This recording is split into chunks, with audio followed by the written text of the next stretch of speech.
Three, two, and one. Welcome everybody to the newest episode of the Gaming for Fools podcast. I'm your host Pliskin, and this is episode 24 of the show.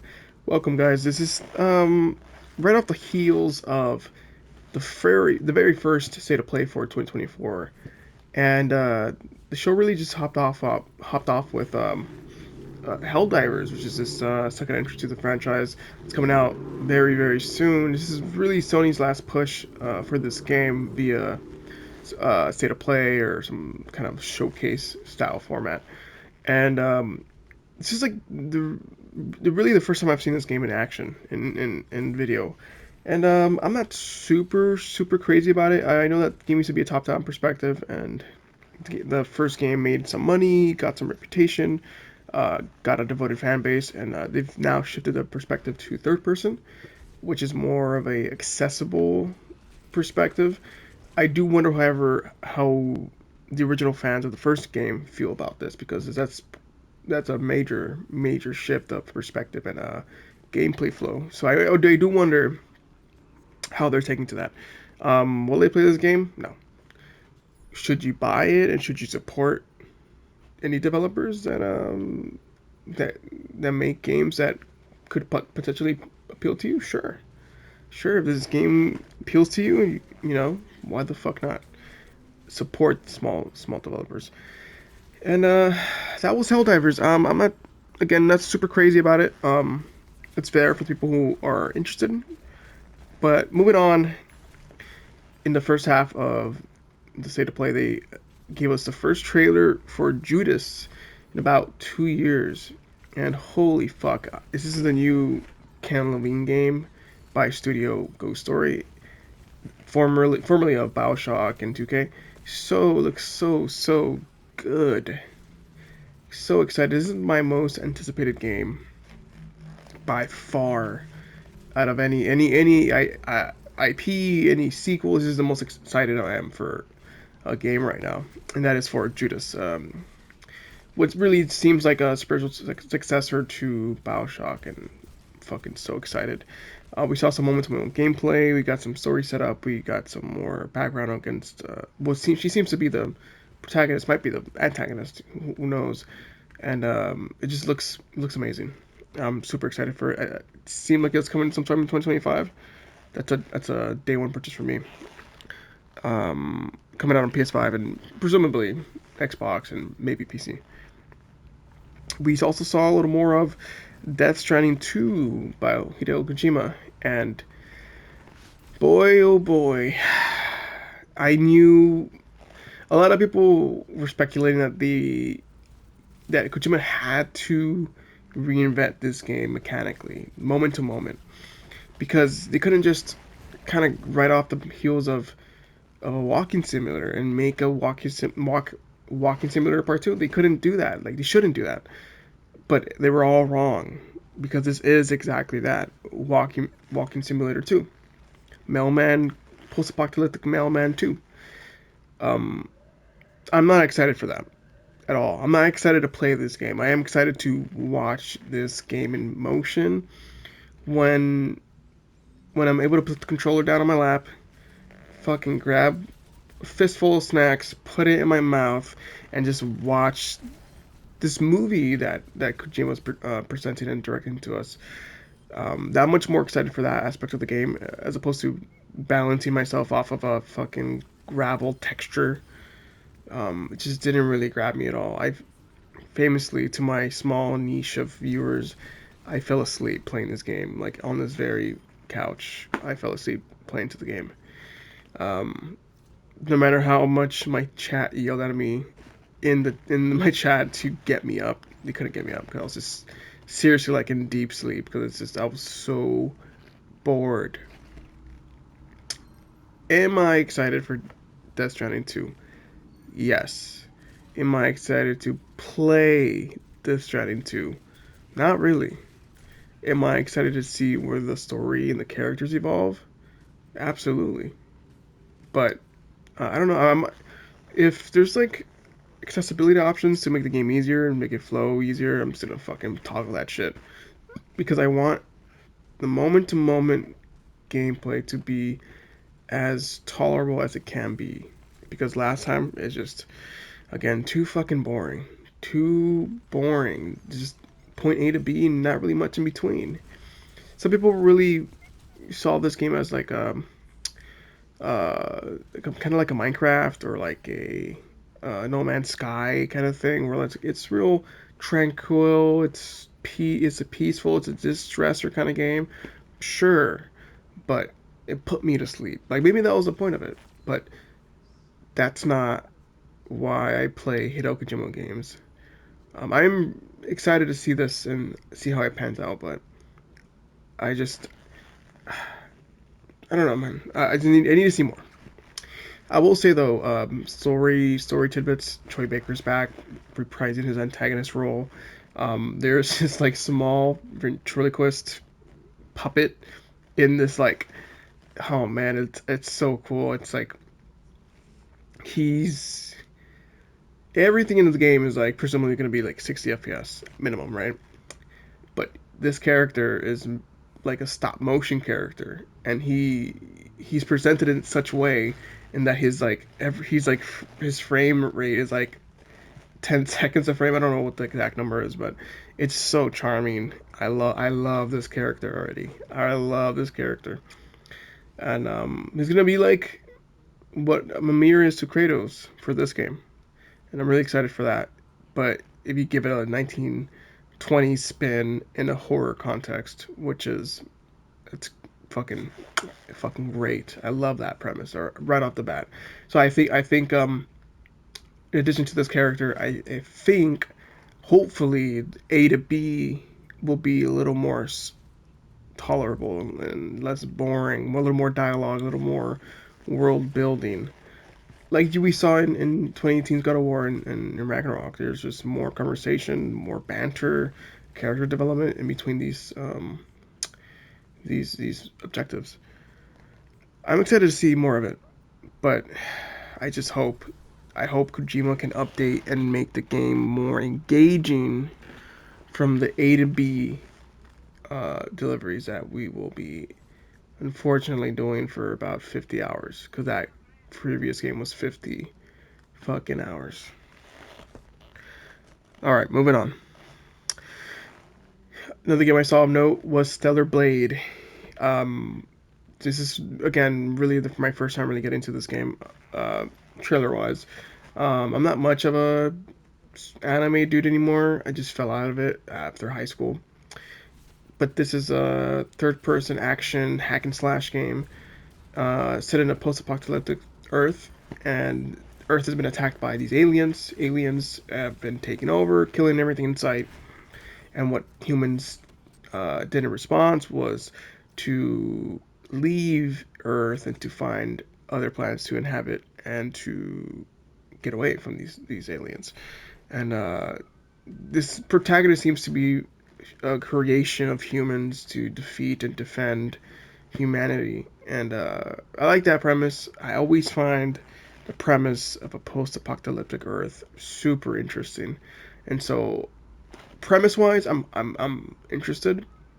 The moment-to-moment gameplay is again like hack and slash kind of thing. Looks cool, looks fluid.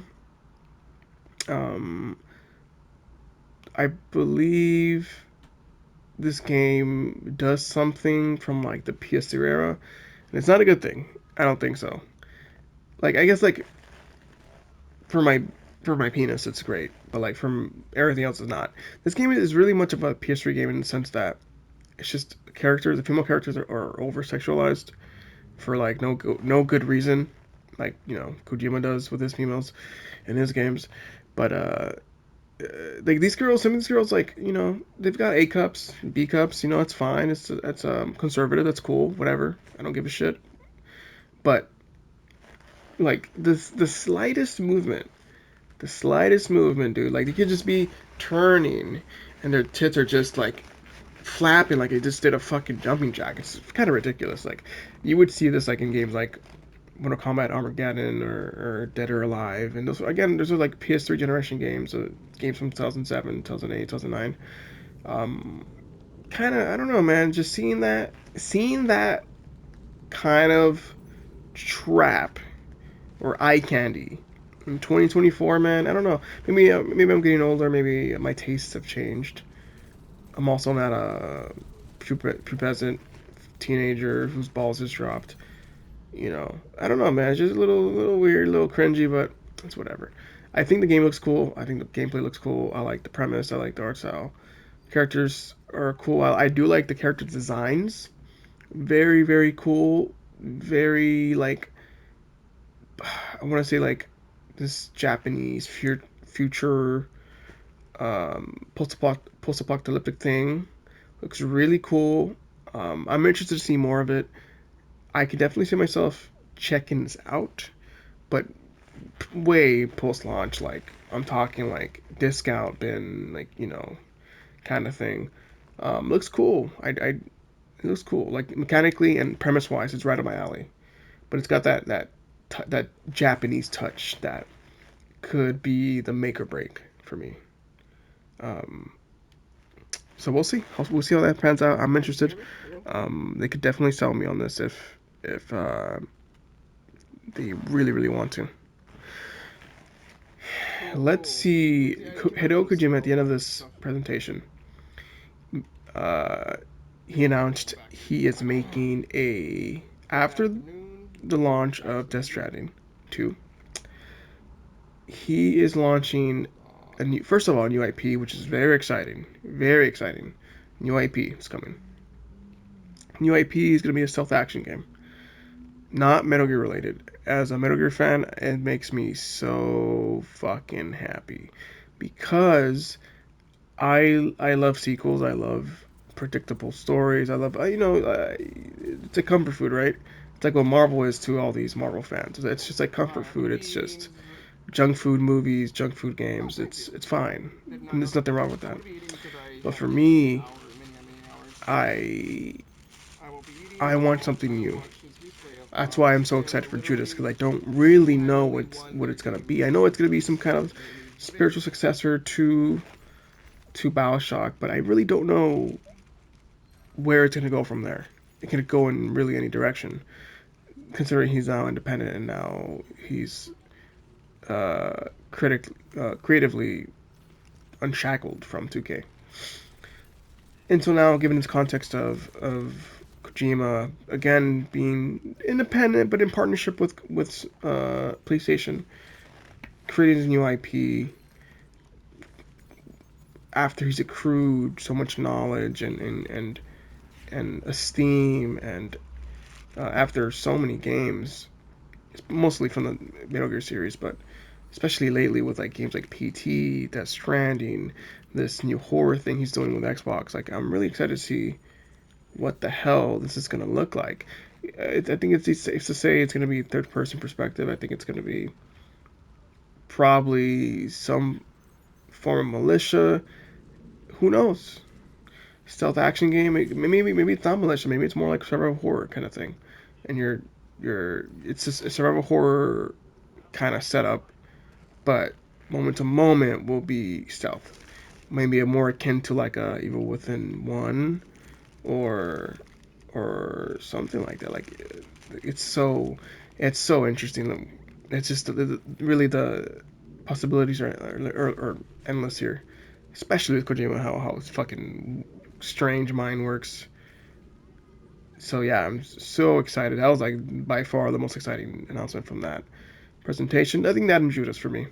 Super super excited.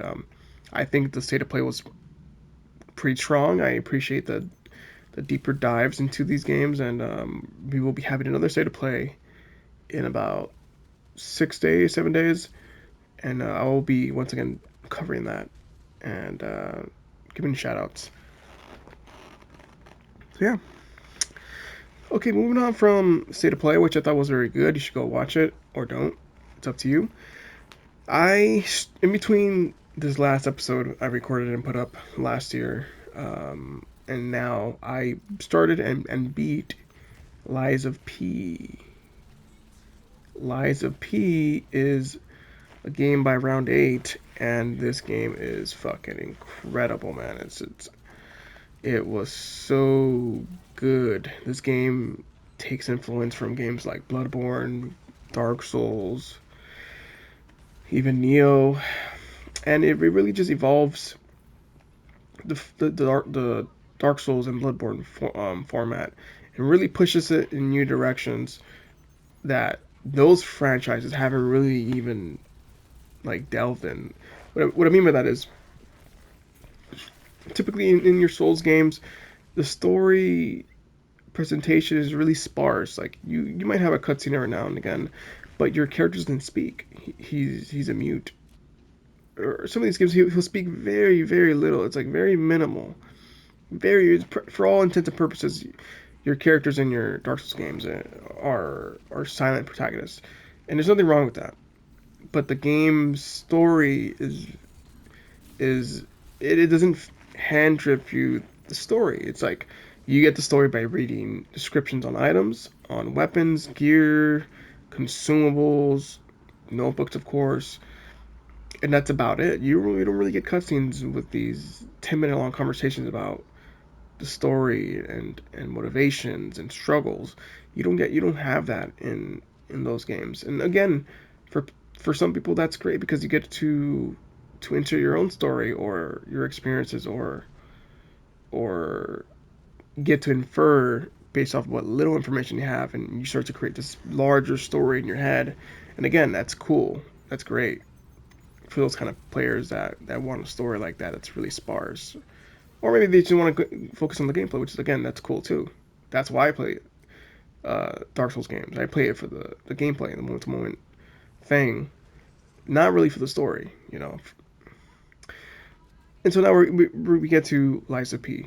Lies of P is a great balance between great gameplay, um, moving the moveset forward and the moment to moment gameplay forward, but also introducing more of a streamlined story presentation that's more in line with like your standard AAA game and giving us an amazing world to explore.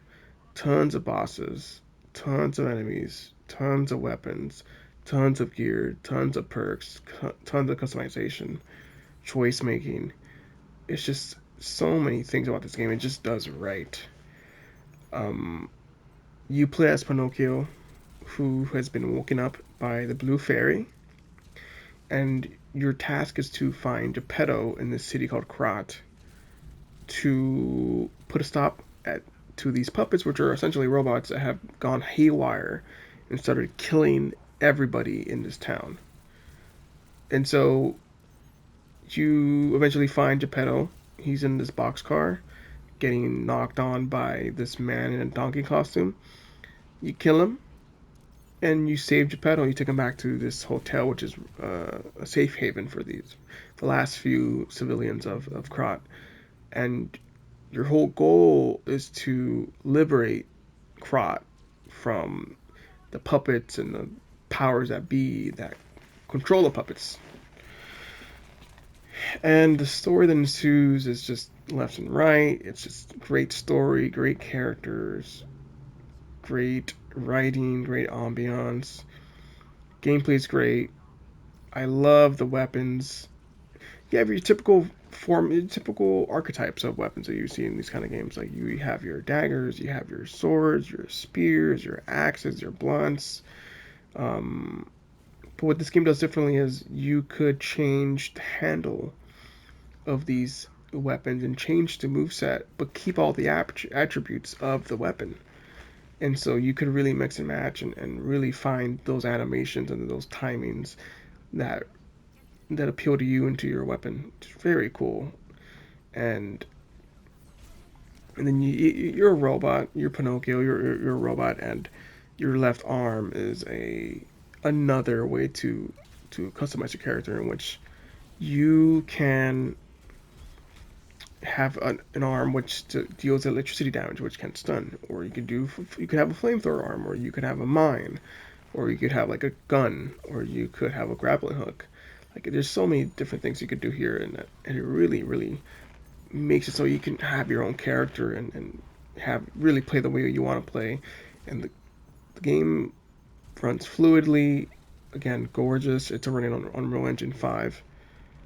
Incredible game. I highly, highly recommend it to those who liked Bloodborne, liked Sekiro, liked the faster paced Souls game. You're gonna like this too.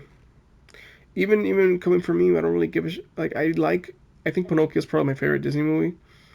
But even if you're not into Disney at all, you could get into this game and really get behind the characters and the story and the tone.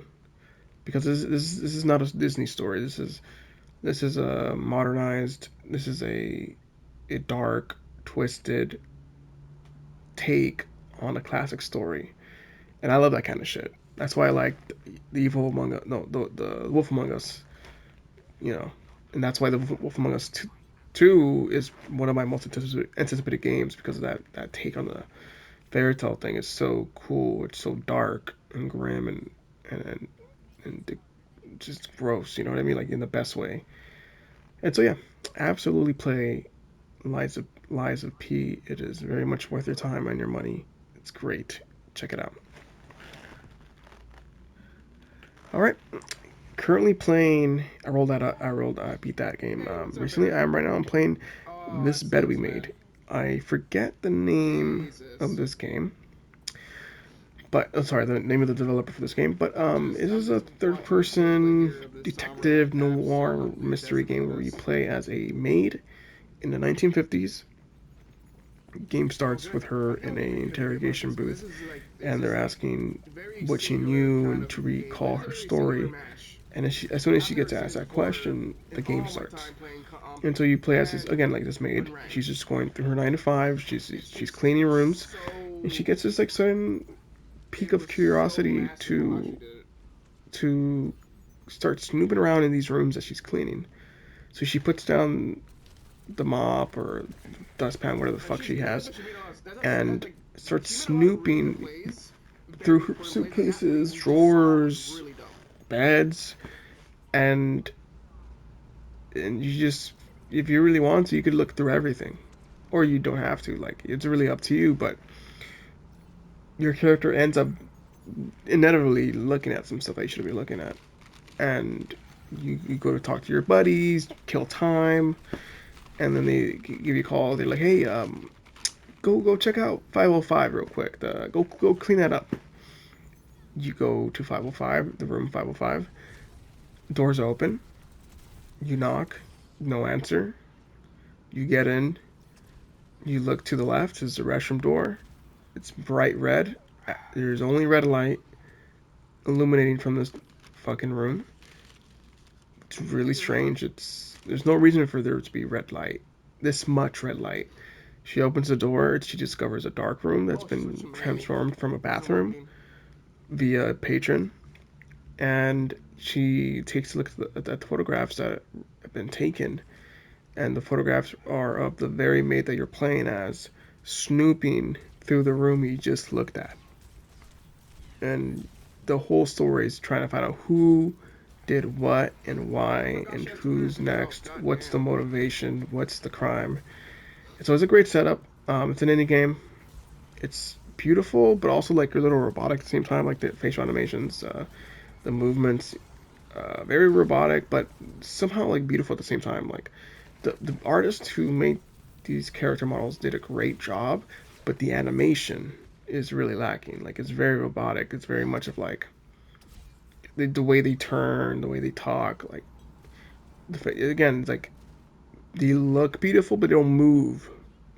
They don't move as beautiful as they look or as fluidly as they should. But I think again, if you like the mystery thing, noir thing, that's perfect. It's a good choice. All right, last game I'll be talking about before I wrap this up is Underdog Detective. This is a Japanese-made FMV game, very much in my thing.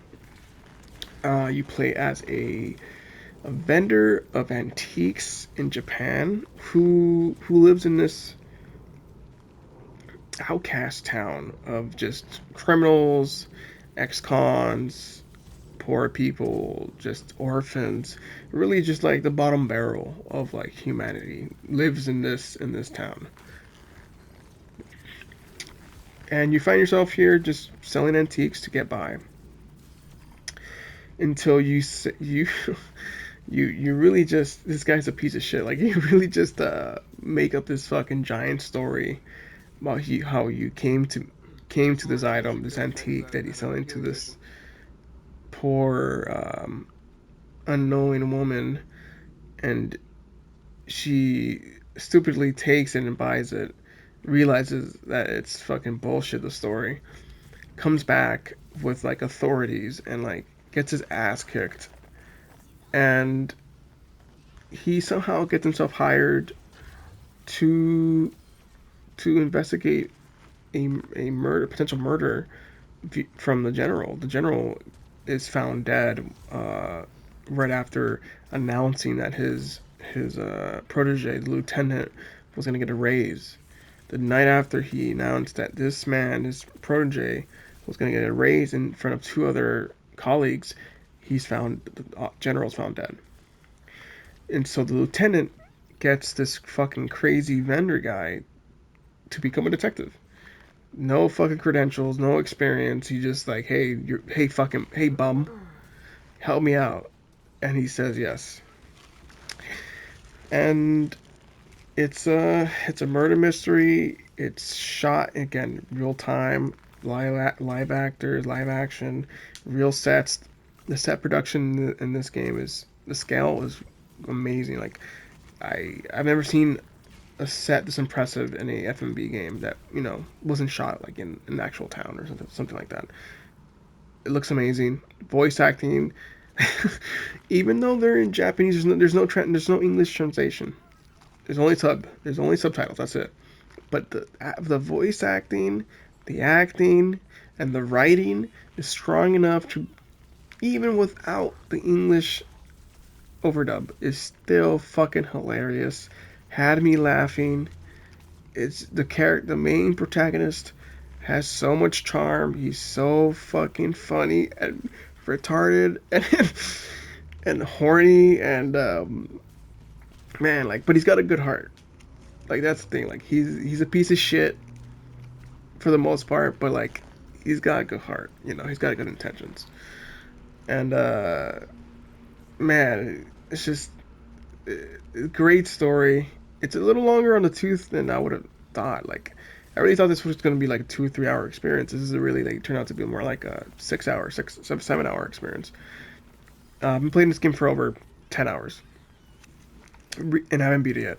Reason being is because the game is incredibly buggy. Like, I've gotten numerous crashes, probably 10 crashes. I've had the game freeze on me probably 20, 30 times over the course of my playthrough. And I think, unfortunately, I'm going to have to drop this game because I hit a point of the story where I'm just letting this cutscene play out, and the cutscene will just stop. It freezes.